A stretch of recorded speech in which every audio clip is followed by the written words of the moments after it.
Bonsoir à vous tous et bienvenue à notre étude biblique du mercredi soir. Bienvenue à une autre analyse du contenu de la parole de Dieu. Ce soir, nous voulons considérer le commandement « ôtez le méchant du milieu de vous ». Ôtez le méchant du milieu de vous. Un commandement qui peut paraître à première vue un peu austère et inhumain de la part du Seigneur, mais qui va devenir plus clair lorsqu'on va étudier le contexte de cet impératif et qu'on va comprendre pourquoi Dieu demandait à son peuple de chasser des gens du milieu de lui. Une instruction particulière ce soir qui paraît, soit dit en passant, dans les deux testaments de la Bible. Et dans l'Ancien Testament, on va commencer par ça ce soir, et aussi dans le Nouveau Testament, alors que Dieu va répéter cette instruction. Donc, débutons en regardant où se trouve cet impératif biblique « ôtez le méchant du milieu de vous » dans l'Ancien Testament. Où paraît-il exactement dans la loi? Ce commandement pour Israël se trouve à 8 reprises dans le livre du Deutéronome. À 8 reprises dans le livre du Deutéronome, puis je vais vous énumérer les versets, les références, puis je vais vous donner le contexte, puis l'application pratique pour Israël. Donc, à 8 reprises dans le livre du Deutéronome, puis c'est le seul livre de la loi de Moïse qui contient ce commandement-là. Puis donc, Dieu a donné des exemples pratiques, puis à chaque fois, il termine en disant « ôtez le méchant ou ôtez le mal du milieu de vous ». Deutéronome chapitre 13 au verset 5. Le passage parle de faux prophètes qui faisaient des prophéties, qui avaient des accomplissements même, Dieu le permettait par la puissance peut-être de l'ennemi, mais qui amenait ensuite le peuple à se détourner de Dieu pour aller dans l'idolâtrie. Donc au niveau du faux prophète, Dieu a dit « ôtez le méchant du milieu de vous », puis il a dit comment? Il a dit par la peine capitale. Donc, c'était le moyen choisi par Dieu pour purger le peuple des faux prophètes, pour qu'il les enlève du milieu d'eux. Ça, c'est un exemple. Deutéronome chapitre 17 au verset 7. Puis là, on nous parle de Juifs qui s'en vont dans l'idolâtrie, des hommes, des femmes qui se détournent de Dieu, qui essaient d'influencer le peuple en s'en allant dans l'idolâtrie. Et encore une fois, pour ôter ces gens-là du milieu du peuple, Dieu voulait l'application de la peine capitale. L'idolâtrie pour Dieu, c'était une grande offense qu'il ne voulait pas qu'il soit toléré au milieu du peuple. Deutéronome 17, 7. Dans Deutéronome 17, au verset 12, on nous parle du rôle des juges et des sacrificateurs en Israël, qui avaient comme responsabilité de guider le peuple dans la volonté de Dieu, puis de trancher sur des questions diverses entre les Juifs, ce qui se passait entre les Juifs. Puis là, Dieu a dit, si quelqu'un ne veut pas les écouter, si quelqu'un résiste, si quelqu'un est rebelle et il est arrogant, je veux que vous ôtiez le méchant du milieu de vous. Et c'était encore la peine capitale pour les rebelles parmi le peuple. Ensuite, un autre exemple, Deutéronome 19 au verset 19. Deutéronome 19 au verset 19, puis là on nous parle de circonstances où il y a des gens qui rendent témoignage devant des juges en Israël contre des gens. Puis c'était de faux témoignages pour les faire accuser, pour qu'ils puissent subir telle et telle peine. Et là, dans le passage, on nous dit d'ôter le méchant du milieu de vous, mais on nous dit de lui rendre l'appareil. Œil pour œil, dent pour dent, rendez à ces gens-là ce qu'ils voulaient faire vivre injustement à ces citoyens-là d'Israël. Donc, c'était de cette manière-là qu'on les punissait, et nécessairement ensuite on les chassait du milieu du peuple. Dans Deutéronome 21, au verset 21, on nous parle d'une famille qui avait un garçon qui était rebelle. Une famille qui avait appliqué nécessairement la correction, qui avait chantier leur enfant, qui avait tout fait pour aider leur enfant à s'en aller sur la bonne voie, mais dans sa rébellion, les parents ont vu qu'il n'y avait plus rien à faire. Puis là, ils devaient aller voir les dirigeants, puis que ces dirigeants-là devaient punir cet enfant-là. Puis là, on nous parle encore de la peine capitale. Il devait mourir pour sa rébellion envers ses pères. Vous savez, dans Proverbes, chapitre 30, au verset 17, un verset qui m'a toujours frappé, ça dit « L'œil qui se moque d'un père et qui dédaigne l'obéissance envers une mère, les petits du corbeau le perceront et les corbeaux du torrent le perceront et les petits de l'aigle le mangeront. » Et donc, on nous dit finalement, il va mourir ultimement s'il ne se repent pas. Dieu avait dit de donner un respect, d'offrir un respect, d'honorer les parents pour vivre une vie bénie et une vie qui allait être longue ici-bas sur la terre. Mais si quelqu'un faisait le contraire, et Dieu disait, ben, la malédiction de Dieu va venir qu'à le rattraper, le peuple devait aussi participer avec les anciens. Deutéronome 22 au verset 21. Verset 21 et verset 24, on répète les instructions. Encore une fois, il fallait enlever le méchant du milieu du peuple, mais cette fois-ci, c'est la méchante.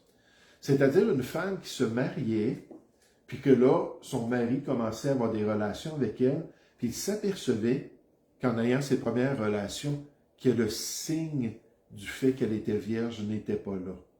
Donc, il y avait un signe particulier qui avait été établi pour démontrer qu'elle était vierge. Puis là, il devait venir devant les anciens puis examiner attentivement la question. Si c'était démontré qu'elle avait eu des relations, pas avec lui, parce qu'il y avait d'autres règles quand, avant de se marier, il y avait des relations, puis là, oups, ça précipitait le mariage, puis c'était impossible de pouvoir renoncer à cette relation-là. C'était à vie automatiquement. Mais là, on voyait qu'une telle personne avait des relations avant le mariage. Et pour Dieu, dans les deux testaments, c'est jamais béni cela. Et ici, comment est-ce qu'ils allaient enlever une telle femme du milieu du peuple? C'était par la peine capitale. Elle devait mourir parce qu'elle avait agi comme une prostituée en se livrant à la débauche. Donc ça, c'est Deutéronome chapitre 22. Maintenant, Deutéronome chapitre 22 au verset 22, donc entre ces deux occasions-là où on nous parle de cette vierge qui n'était pas vierge, là on parle de deux personnes qui sont dans l'adultère. Donc ils vont contre les vœux du mariage. Puis comment est-ce qu'on devait les enlever de là? Encore une fois, c'était la peine capitale. Deutéronome chapitre 24 au verset 7. On nous parle d'une personne qui prenait des otages. Donc, on ne donne pas beaucoup de détails, mais qui volait des individus, qui les amenait puis les gardait en otage, peut-être pour les forcer à être ses esclaves, les forcer à servir dans sa maison. Peu importe, c'était très grave pour Dieu qu'un Juif puisse se saisir d'un autre Juif sans le processus qui était légitime en Israël dans les règles de la loi, puis là, le prendre, puis le saisir, puis l'amener pour qu'il soit à son service. Puis encore une fois, c'était par la peine capitale qu'on allait purger le peuple d'une telle personne. Maintenant, la question, c'est pourquoi Dieu ordonne-t-il une telle sentence parmi son peuple? Presque à chaque fois, c'est la peine capitale pour enlever le méchant du milieu du peuple. Quelles sont ces raisons? Là, ce que j'ai fait, c'est que j'ai pris les 8 références, j'ai lu tous les passages en détail pour voir qu'est-ce que Dieu disait. Premièrement, Dieu disait cela, de pouvoir nettoyer le peuple, de pouvoir ôter le méchant du milieu du peuple, pour conserver les voies de Dieu, pour conserver la vérité de Dieu au milieu du peuple, ou la bonne voie parmi les Juifs. Donc, il fallait qu'ils ôtent ceux qui voulaient détourner les Juifs des commandements de Dieu. Ceux qui étaient des occasions de chute pour se détourner de la volonté de Dieu puis de la parole de Dieu. Nécessairement, on va tourner dans le Nouveau Testament dans un instant, puis on va voir la même réalité. On pourrait dire que Dieu avait demandé cela à cause du besoin de la pureté doctrinale en Israël. Qu'il n'y ait pas de faux prophètes, qu'il n'y ait pas de faux enseignants qui détournent le peuple. Dieu voulait une pureté dans les croyances du peuple. Et à la lumière de cela, il a dit, des fois, ça va prendre cette action-là d'ôter le méchant du milieu de vous. Ça, c'était une des motivations. Une autre motivation, c'était pour maintenir la bonne conduite parmi les descendants de Jacob. Maintenir la bonne conduite, là, vous voyez comment c'est lié ensemble, parce que nécessairement nos bonnes croyances vont affecter notre bonne conduite, mais Dieu voulait s'assurer que les gens se conduisent selon la loi, selon les préceptes de la loi, selon ses instructions. C'est pour ça que, dans certains cas, il fallait enlever les gens du milieu du peuple parce qu'ils étaient une mauvaise influence qui corrompait leurs bonnes mœurs. Donc, autant ceux qui pratiquaient le mal, qui pratiquaient le péché, l'impureté morale parmi les Juifs. Puis d'ailleurs, dans les passages de l'Ancien Testament, ça ne dit pas nécessairement « ôter le méchant du milieu de vous », ça dit « ôter le mal du milieu de vous ». Ce qui est contraire à la volonté de Dieu. On a vu l'exemple de l'idolâtrie, qui est contraire à la volonté de Dieu. On a vu l'exemple de l'adultère, de la rébellion contre les parents, de la rébellion contre les autorités. Donc Dieu ne voulait pas qu'il y ait cette contamination de la conduite du peuple. Ça, c'est la deuxième motivation. Puis la dernière motivation, c'est pour mettre la crainte de Dieu dans le cœur des Juifs. Mettre la crainte de Dieu dans le cœur des Juifs. Dans les différents passages, on nous dit par exemple, afin que tout le peuple entende et craigne, et qu'il ne se livre plus à l'orgueil en parlant de ceux qui résistaient au verdict des juges, puis ceux qui résistaient aux dirigeants d'Israël qui guidaient le peuple dans la loi de Dieu. Puis il dit là, vous allez les punir de mort, ces gens-là. Puis là, les gens vont entendre ça, puis vont dire, oh, attention, là, il faut vraiment faire attention comment on traite les autorités en Israël pour qu'ils entendent et qu'ils puissent craindre. Concernant les faux témoins, nécessairement leur rendre œil pour œil, dent pour dent, on nous dit les autres entendront et craindront. Et l'on ne commettra plus un acte aussi criminel au milieu de toi. Donc il dit le fait que vous allez agir, vous allez rendre l'appareil à ce que cette personne-là voulait que l'autre subisse, vous allez leur faire subir cela. Et là, les gens vont voir ça, vont dire, oh boy, quand je rends témoignage devant un juge, c'est sérieux. Je dois m'assurer de dire la vérité. Puis un autre exemple, c'est dit encore, afin que tout Israël entende et craigne. En parlant de l'application de la peine capitale, qu'ils entendent que, oups, c'est sérieux, Dieu est sévère, puis on doit bien agir. Donc, pour instruire le peuple juif quant au besoin de respecter leur Dieu et respecter sa volonté. Le commentateur Matthew Henry explique les motivations de Dieu lorsqu'il donna cet impératif « Tu ôteras le méchant ou le mal du milieu de vous ». Il dit « Les lois de Dieu ont été conçues, non seulement pour l'honneur de son nom, mais aussi pour la préservation de son peuple. Et par conséquent, lorsque le mal était trouvé parmi celui-ci, il devait être enlevé, de peur qu'il ne se propage et ne souille toute la congrégation, nécessairement plus tard, toute la nation. Puis, le peuple devait être purgé. Le docteur Merrill Unger confirme de même que le commandement répété du Deutéronome d'éloigner le mal du milieu de vous reflète l'intention de Dieu de préserver la pureté et l'intégrité de l'alliance d'Israël. Le mal n'était pas seulement une affaire privée, c'était une contamination qui menaçait la communauté tout entière.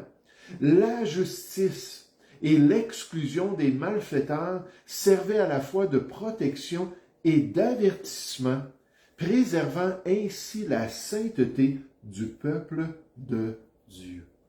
Pour le bien d'Israël, pour la préservation du peuple de Dieu dans ses voies, pour que le Seigneur puisse bénir ses serviteurs et leur permettre de demeurer dans sa volonté. Je pensais à cela, puis il y a une illustration qui m'est venue à l'esprit. Vous savez, cette instruction-là d'ôter le méchant ou le mal du milieu de vous, c'est un peu comment est-ce qu'on devrait traiter le cancer. Si le cancer a été détecté chez une personne, si le cancer paraît dans l'expérience d'un individu, quelle est la solution ultime à ce moment-là pour le cancer? C'est de l'enlever du corps, le détruire, l'anéantir, puis s'assurer qu'il ne se répand pas et qu'il ne tuera pas la personne. Puis de la même manière, le péché, la rébellion, la désobéissance, le mauvais exemple, c'est un cancer dans le peuple d'Israël que Dieu voulait absolument déraciner. En fait, quand ils sont rentrés en terre promise, ça a été la même chose. Les 7 nations en terre promise étaient en abomination aux yeux de Dieu. On nous dit ça dans Deutéronome chapitre 18. Puis Dieu a dit, à cause de leur abomination, je veux que vous les chassiez du milieu du peuple. Pour pas qu'ils restent là, puis que la contamination du cancer se répande parmi vous. Pour que vous puissiez vraiment vous débarrasser de cette influence néfaste-là.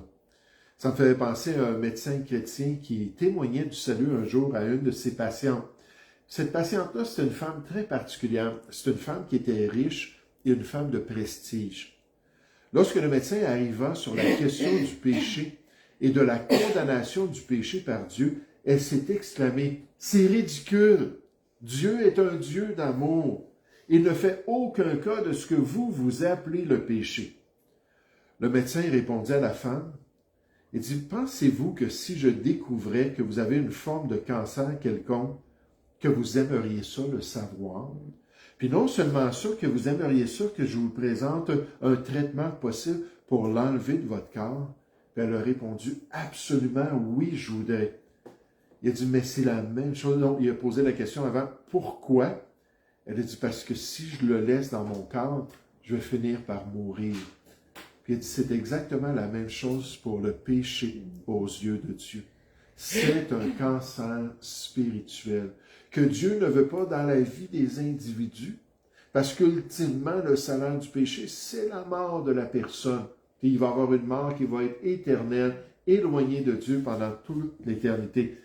Mais c'est surtout quelque chose que Dieu veut enlever, parce que c'est néfaste dans notre expérience personnelle. Puis pour la première fois, cette femme-là s'est humiliée. Puis elle dit, là, je comprends. Puis là, je vois ce que vous voulez dire. Comment c'est important de traiter la question du péché. Le mal doit être éliminé de notre vie.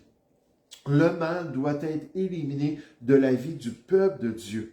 De peur d'amener sa destruction ultime, puis on le voit quand il y a eu de l'apostasie, on le voit quand ça s'est répandu, quand c'était rendu standard au milieu d'Israël. Il y a eu 2 captivités en Assyrie, puis une autre captivité à Babylone, puis la majorité des Juifs sont morts à cause de ces captivités-là. Dieu a permis à 2 peuples extrêmement violents de venir puis de les punir à cause de leur rébellion.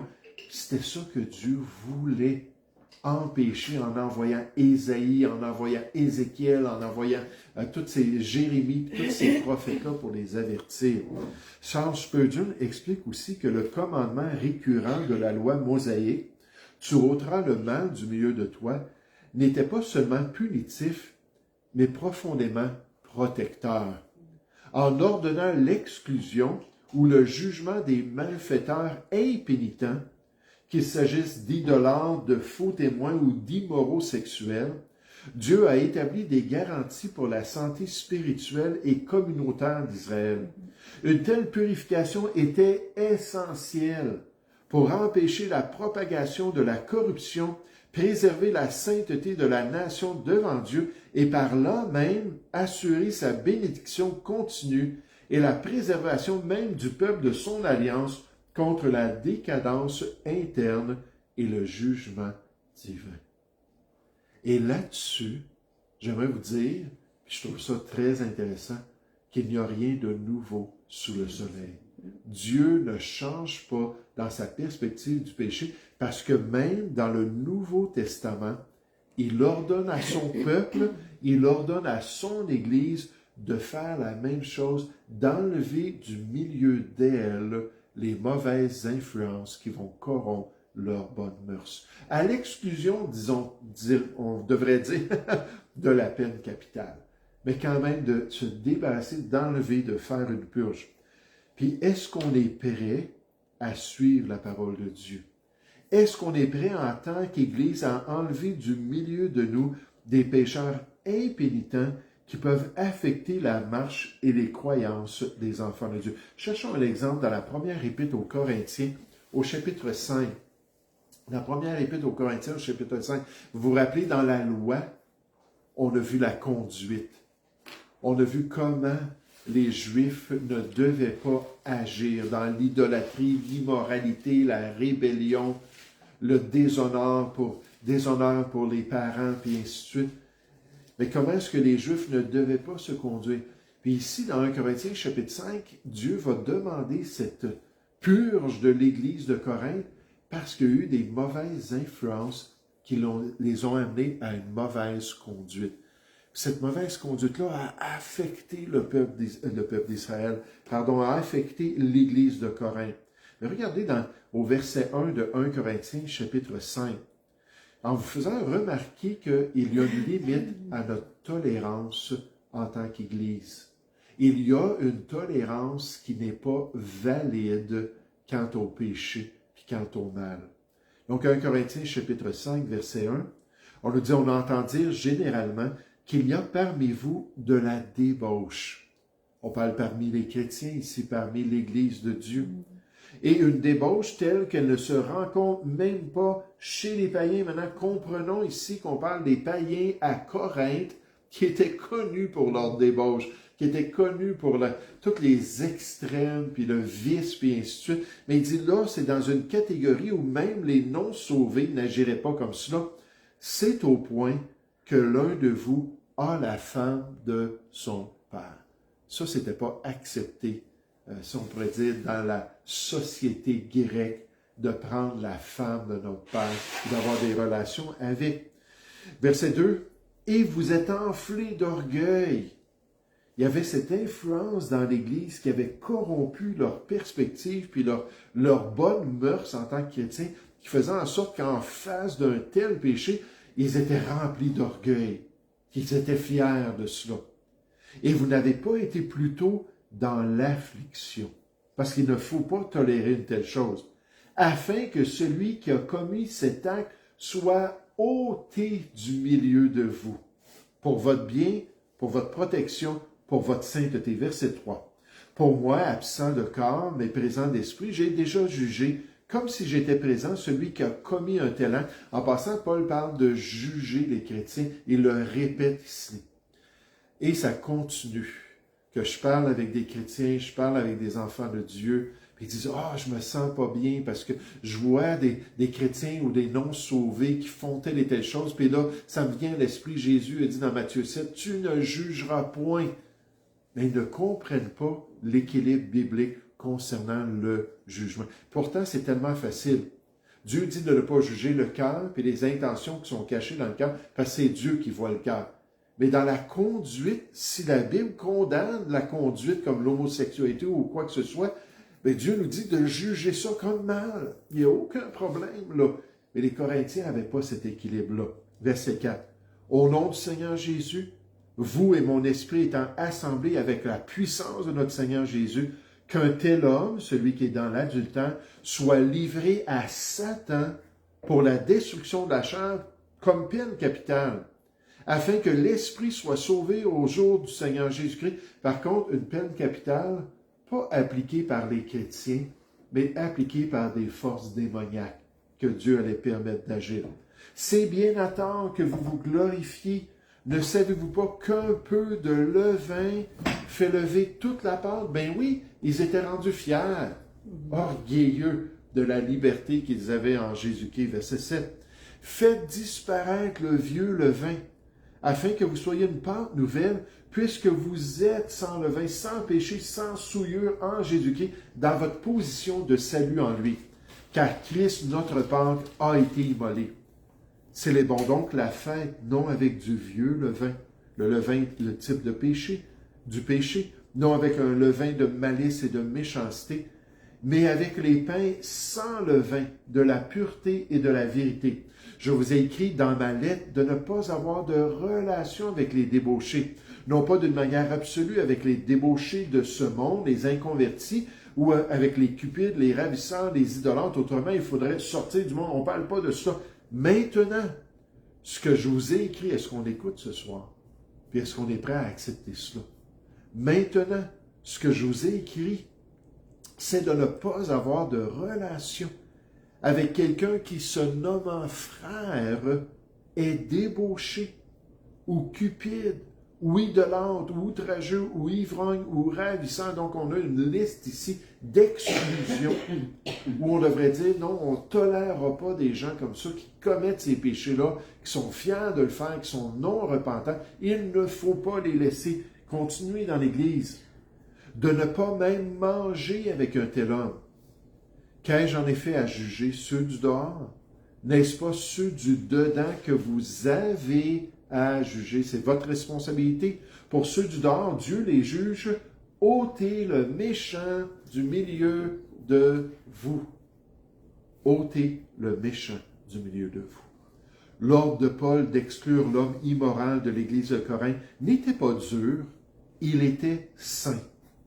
De même qu'Israël devait éliminer le mal du milieu du peuple pour rester une nation sainte, l'Église doit aussi exercer une discipline pour protéger sa pureté et son témoignage. Le péché toléré se propage comme le levain et déshonore Christ.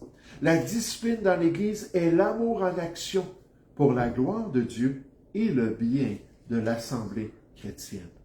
Le pasteur John MacArthur. Ainsi, on voit encore, frères et sœurs, la sagesse de la loi de Moïse. La sagesse de la Torah d'Israël. On se tourne vers un commandement que Dieu avait donné dans la loi. On n'est pas sous la loi, mais écoute, il y avait quelque chose à retenir et à pratiquer dans la nouvelle alliance. Alors que le même Dieu, par son même esprit, a ordonné aux siens de faire un nettoyage parmi ses rangs. Afin de suivre le Seigneur et sa volonté encore, Matthieu Henry dit « L'Église doit non seulement éviter de tels pécheurs scandaleux, mais aussi les chasser de sa communion, de peur que d'autres ne soient infectés par leur influence. » Vous savez qu'on parle de cette idée-là de la conduite, c'est clair ici qu'on parle de la conduite, mais ça ne se limite pas à cela. Dans le Nouveau Testament, il y a aussi la doctrine qu'il faut protéger. Donc, les croyances, comme ces faux prophètes-là, Dieu dit, vous allez les enlever du milieu de vous, mais les faux enseignants aussi. Paul le dit aux églises de la Galatie. Il a dit, cette influence dans Galates chapitre 5 au verset 8, cette influence ne vient pas de celui qui vous appelle. Ceux qui avaient détourné les chrétiens de la définition du salut ou de la grâce de Dieu, de la compréhension de l'évangile du Seigneur Jésus, et ça ne vient pas de Dieu, cela. Un peu de levain fait lever toute la pente, cette fois-ci au niveau doctrinal ou dans les croyances, puisse-t-il être retranché, ceux qui mettent le trouble parmi vous. Il dit, enlevez-les du milieu de votre assemblée. Il les avait tolérés, et là, ça avait affecté toutes ces églises-là chrétiennes en Galatie, dans leurs croyances concernant l'œuvre de Dieu. Il dit, enlevez-les, retranchez-les du milieu de vous. Je vais juste terminer avec deux autres exemples. Alors que je pensais au sujet, il y a deux exemples qui me sont venus à l'esprit où on voit encore ce rôle-là d'enlever le méchant du milieu de l'Église. Le premier exemple, et là je vais juste vous dire la référence et aussi le contexte. C'est dans Tite, chapitre 3, au verset 10. Tite, chapitre 3, verset 10, on nous parle de causeurs de division dans l'Église chrétienne. Puis là, on dit au pasteur, il dit, si tu vois ça, là, donne 2 avertissements. Puis après ça, il faut qu'il s'en aille. Si une personne vient, puis argumente, puis essaie, il est militant, puis essaie de détourner les gens des vérités bibliques qui sont enseignées dans l'Église, le pasteur doit le faire à 2 reprises, puis après ça, il lui demande, écoute, je suis désolé, va dans une église où tu vas avoir les mêmes croyances, tu ne peux pas rester ici. Ça, c'est une responsabilité que Dieu donne au pasteur. Puis juste en passant, j'ai déjà pratiqué cela avec un homme qui venait ici à l'Assemblée, puis je l'avais averti, arrête de partager tes croyances, arrête de dire telle et telle chose, parce que moi, j'avais dit, je ne crois pas que c'est biblique, telle et telle chose. Puis à un moment donné, encore une fois, j'étais en train de parler à quelqu'un, je suis rentré dans l'auditorium, là, c'était fini, c'était plus tard le soir, puis là, il était en train de parler à un jeune chrétien, puis il lui disait encore des choses. Puis là, j'ai dit, écoute, je te donne un avertissement. Puis si tu dis encore quelque chose, ça va être un 2e avertissement, puis après ça, il va falloir que tu t'en ailles, là. Puis finalement, il a quitté l'Assemblée, puis s'est en allé. Mais je n'avais pas le choix, dans Romains 16, au verset 17, en parlant de ceux qui causent des divisions et des scandales au préjudice de l'enseignement dans l'Église de Jésus-Christ, Ça dit, éloignez-vous d'eux. Ne les côtoyez pas, ne restez pas en communion avec ces gens-là, éloignez-vous d'eux. Et encore un exemple où on doit pratiquer ça. Oui, c'est Romains 16 au verset 17 qui est lié à Tite 3 au verset 10. Un dernier exemple, 2 Thessaloniciens 3 au verset 6. 2 Thessaloniciens 3 au verset 6. Là, on parle de croyants à Thessalonique qui avaient un problème. Ils ne suivaient pas l'exemple de Paul qui avait gagné son pain en travaillant puis en prêchant l'Évangile aussi, pour être un modèle pour ces chrétiens-là. En Grèce, au 1er siècle, il y avait cette tendance-là à la paresse. Cette tendance-là à profiter de la générosité des chrétiens. Puis à Thessalonique, c'est une des seules choses qu'on voit dans les deux épîtres qui était une faiblesse, c'est qu'il y en avait qui étaient oisifs, qui refusaient de travailler. Pas qu'ils ne pouvaient pas travailler, ils ne voulaient pas travailler. Puis là, on parle de ce chrétien-là, on nous dit de ne pas avoir de relation avec lui, de l'éloigner de l'Église. Pas le traiter comme un ennemi de Dieu, comme un frère, mais être assez franc et direct pour lui dire « ce que tu fais est mal, va donc travailler ». C'est ce que Dieu s'attend de toi. L'Église n'est jamais plus forte que lorsqu'elle est pure. Si nous tolérons le péché connu en notre sein, nous cessons de marcher avec Christ qui, lui, est saint. Obéir au commandement, éloigner du milieu de vous le méchant, n'est pas de la cruauté, mais de la loyauté envers le Seigneur Jésus, qui appelle son peuple à se séparer du mal, selon le pasteur Charles Spurgeon. Allons-nous faire partie des églises fidèles qui pratiquent tout le conseil de Dieu, incluant cet impératif, qui sont prêts à ôter le méchant du milieu de nous?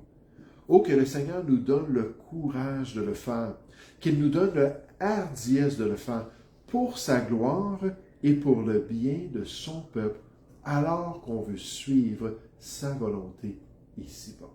On va prier ensemble. Père Céleste, Seigneur, merci pour cet impératif, merci pour ce commandement qui nous parle de toi, de ton plan, de ta volonté, de ta sainteté. Et Seigneur, qui nous rappelle comment c'était important pour Israël et qui vient dans cet exemple-là de la loi nous rappeler aussi qu'en tant qu'Église, il ne faut pas tolérer les mauvaises compagnies. Ces mauvaises compagnies qui vont corrompre nos bonnes mœurs. Tu nous dis, Seigneur, ne vous y trompez pas, parce que ça va arriver et ça va corrompre l'Église de Jésus-Christ. Seigneur, on ne veut pas être plus sage que toi. On ne veut pas penser qu'on comprend mieux ce qui est bien pour ton assemblée. Et effectivement, si tu nous donnes ta sagesse, si tu nous permets d'avoir le courage, Seigneur, on veut continuer à pratiquer cet impératif pour enlever les mauvaises influences du milieu de ton Église. Merci, Père Céleste, pour cette instruction. Guide-nous dans tes voies. Bénis tes enfants. Donne beaucoup de discernement. Père Céleste, on te prie au nom du Seigneur Jésus. Amen.